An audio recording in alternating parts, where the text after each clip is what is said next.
নমস্কার বন্ধুরা, কেমন আছেন আপনারা সবাই? সবাই ভালো তো? আর যারা আমাকে এভাবে সাপোর্ট করছো তাদের থ্যাংক ইউ। আর যে সকল মেম্বার্সরা চ্যানেলে নতুন এসেছো তাদের ওয়েলকাম। আজকের টপিকটা নিশ্চয়ই তোমরা থাম্বনেলে দেখে নিয়েছো।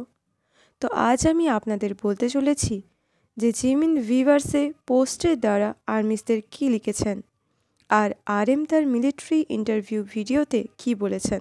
তো শুরু করা যাক। এই মিলিটারি ইন্টারভিউতে নামজুন বলেছেন, আমি বেশ কয়েকদিন আগে থেকে মিলিটারি এনলিস্টমেন্টকে এড়িয়ে চলেছিলাম। যখন আমি মিলিটারি জয়েন্ট করি তখন আমার কিছুটা বয়স হয়ে গেছিল। আর এটাও ঠিক যে আমি অনেক কিছু নিয়ে ভয় ছিলাম। কিন্তু যেহেতু আমি দেরিতে জয়েন্ট করেছিলাম তাই সেখানে আমার সাথে যারা ছিল বা যারা আমার কালিগ ছিল তারা আমার থেকে বয়সে অনেক ছোট, 9-10 বছর ছোট হবে। আর আমি যবে থেকে মিলিটারিতে এসেছি আমি মেন্টাল স্ট্রেংথের ট্রেনিং নিয়েছি। তারপর আমি বুঝতে পেরেছি যে মিলিটারির বেসিক ট্রেনিং নেওয়াটা কতটা জরুরি, কতটা ইম্পর্ট্যান্ট আমাদের কোরিয়ানসদের জন্য। কারণ আমাদের দেশ বিভক্ত এবং যুদ্ধবিরতি দেশ। এরকম অনেক এক্সপিরিয়েন্স আছে যেটা হয়তো আমি নিতে পারতাম না যদি আমি ট্রেনিংয়ে না আসতাম। যেমন কি কয়েকদিন আগেই আমরা মার্চ করেছিলাম, মানে নাইট মার্চ, যেটাতে কিনা সকল ট্রেনার্সরা মিলে রাত্রিবেলা জঙ্গলে ক্যাম্প করেছিল।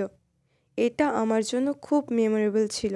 এছাড়াও আমি আমার কমারেডসদের সাথেও মার্চ করেছিলাম। আমরা সবাই রাত্রে চেয়ার্স করেছিলাম আর সবাই মিলে স্টার শো দেখেছি। আর এই সব এক্সপিরিয়েন্সের জন্য আমি আমাদের সিনিয়র্স, আমাদের স্কোয়াড লিডার্সকে অনেক অনেক ধন্যবাদ জানাই। এছাড়াও এমন অনেক অজানা ট্রেনিং ছিল যেটাতে খুব মজাও করেছি আর খুব ভালো ফলও পেয়েছি।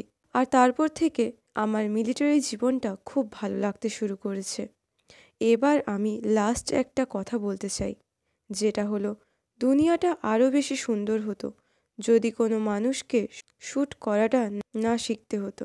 কিন্তু কোরিয়ার এই 70 বছরের স্বাধীনতাটা রক্ষা হয়েছে কিছু মহান মানুষের স্যাক্রিফাইস, উদারতার জন্য। আর আমি আমার বাকি মিলিটারি লাইফেও আমি আমার ভালোটা দেব। তো নামজুন, আমরা জানি যে তুমি চাইলে এটা আরও ভালো করতে পারবে। তাই আরএম অ্যান্ড ভি তোমাদের দুজনকেই best of luck and congratulations. So armies, এবার আমি জিমিনের ভিভার্স পোস্টটা বাংলায় এক্সপ্লেন করতে চলেছি। সাধারণত জিমিন আর্মিসদের জন্য কাগজে একটা লেটার লিখেছেন আর ওটা ভিভার্সে পোস্ট করেছেন। জিমিন বলছেন, টু আর্মিস, আর্মিস আপনারা সুস্থভাবে ভালো কিছু কি করছেন? কাল সেই দিন যেদিন আমি মিলিটারি ট্রেনিং কমপ্লিট করব আর আমার গ্র্যাজুয়েশন সেরিমনিও হবে। প্রায় 1 মাসেরও বেশি সময় কেটে গেছে। কখনো কখনো দীর্ঘ মনে হয়, তবে যেহেতু জাংকুক আমার পাশে আছে আমার মনে হয় এটি দ্রুতই চলে যাচ্ছে। এখানে বেশি দিন হয়নি, কিন্তু আমি ইতিমধ্যেই তোমাদের গুরুতরভাবে খুব মিস করছি। আমি মেম্বার্সদের কল করার জন্য পাবলিক ফোনের ব্যবহার করছি। জাংকুকি তার ট্রেনিং নিয়ে কঠোর পরিশ্রম করছে। সে তার ট্রেনিং জীবন নিয়ে কঠোর পরিশ্রম করছে। এভরিওয়ান, যেটা কিনা এক্সপেক্ট ছিল যে জাংকুকি হিয়ংদের মতো তার পাশে থাকার সময় আমার মনে হয় আমি তার ওপর অনেক নির্ভর করতে পারি আর সে আমাকে শক্তি দিচ্ছে। আমি আমার নির্ধারিত মিলিটারি ঘাঁটিতে যাচ্ছি, তবে আমি ভালোভাবে অ্যাডজাস্ট হয়ে যাব এবং ভালো থাকার চেষ্টা করব।